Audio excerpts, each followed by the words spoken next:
Hello everyone, welcome to an interview time at ADVMoto. Today we have Paul and Ida with us from LifeUnloaded RTW. They're coming out of the Northeast with a really interesting ride that they're going to launch on. They should be on for about 2 to 3 years.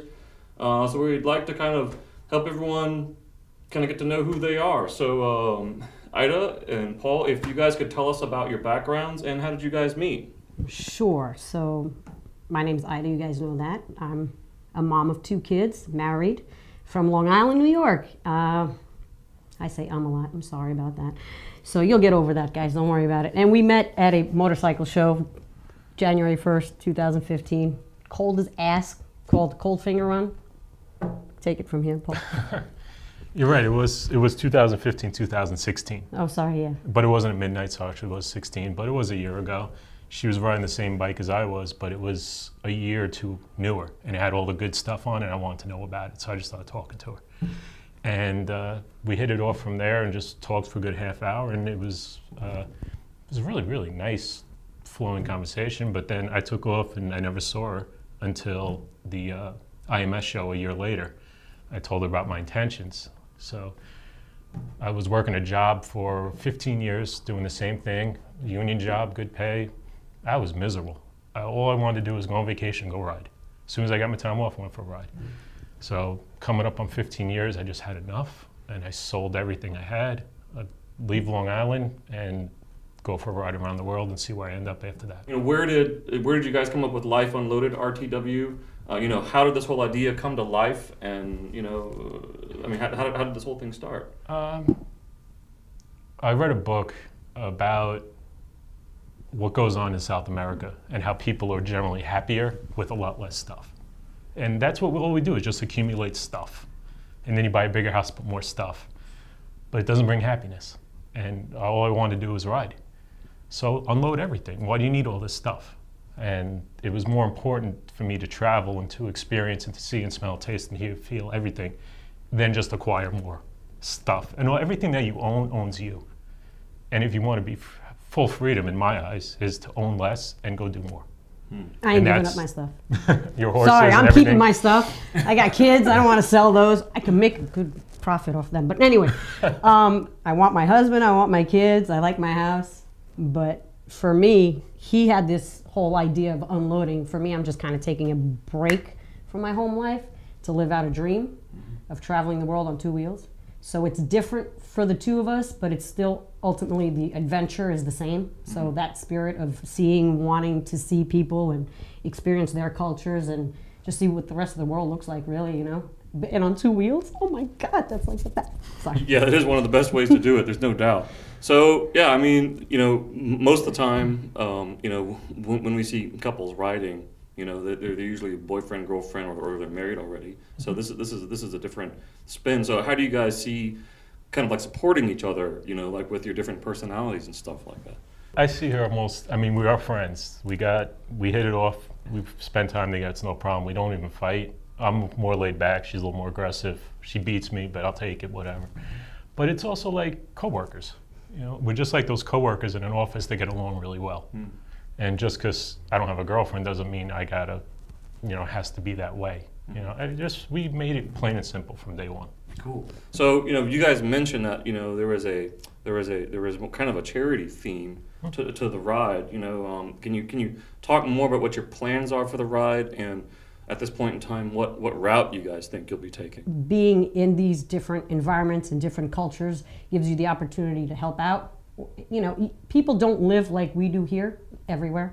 I'm sure there's some cities that are the same, but to be able to give back and help someone along the line, that's what we really want to do. It's part of this whole thing. It's not just to go out there. You got to experience and immerse yourself.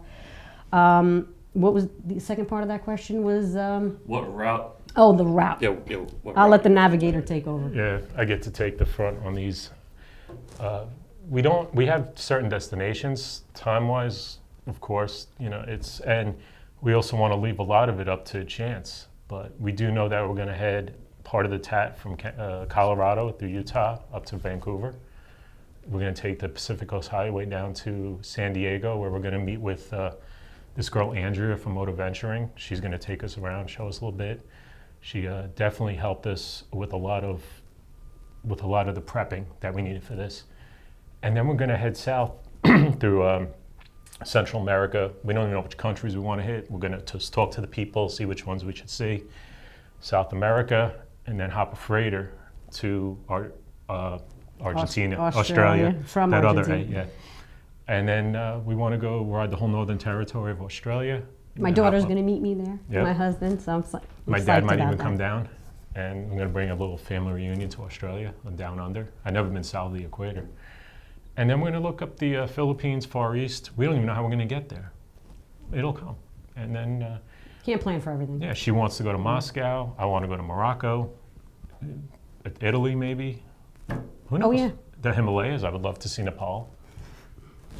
Let's go. Yeah, there's a whole ton of world to see for sure, and it sounds like a proper full-on adventure in its own right. There's no doubt about that. So when are you guys thinking about taking off, leaving? How long do you think you'll be gone for, realistically? July 15th of this year, 2017, is when we're leaving from Long Island. And we're thinking 2 years probably, which should be that. You know, you don't want to rush. What's the sense of doing it then, you know? We're not trying to break any records. You know, I've rushed to get the kids from school, rushed to do this, rush. There's enough rushing going on. So we're going to kind of take it slow. And we never know with the charity thing, you know, if we need to stay and help build some homes or something or distribute some food for an extra week. Teach. You Yeah. have to teach I'm from English. Long Island. I don't know what kind of education they'll be getting, but anyway, teach. Sure, throw that in there. So at this point in time, you know, is there anyone you would like to thank, or is there anything inspirational that you would like to tell folks kind of that are watching? I'm going to start.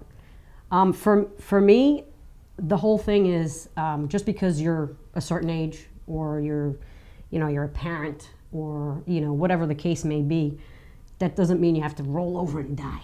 You know, not yet. You know, there's time to slow down. My daughter, my youngest is 13 right now. She's at a stage where she's going, Mommy, go and do it, you know? So she's my biggest supporter. My husband's telling me to go. Basically, if you have an opportunity to do something you've dreamt about for a long time, take it. Just do it. Because you know you're not promised tomorrow. You don't know what's going to happen next year. If you have something knocking on your door, open it. Just invite it in. And you don't know where it will lead you. You don't know who you might touch or who you might run across and how your life is going to change.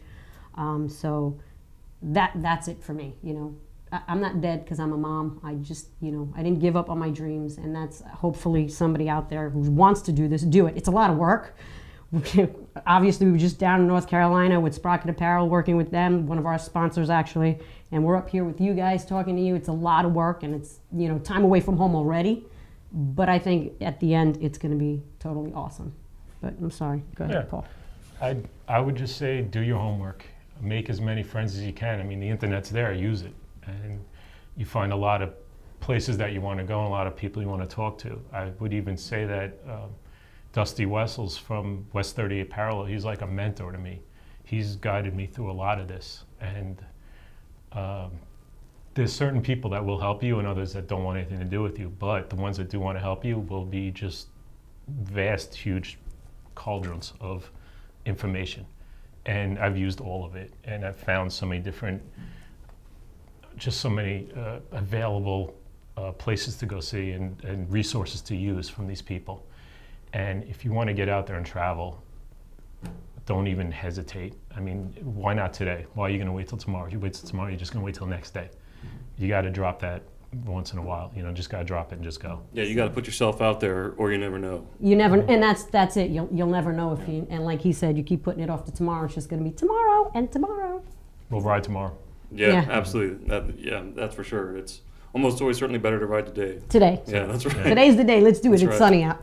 Well, all right, Paul and Ida, it was awesome. Thanks for coming by. Thank you. You know, like I know you guys got to head back up north today, so you know we don't want to take too much time. But be looking for more updates from Paul and Ida and LifeUnloaded RTW at ADVMoto, and check out AdventureMotorcycle.com, and you can see some other posts and things as the work progresses. Thanks, everyone. Have a safe ride. Bye.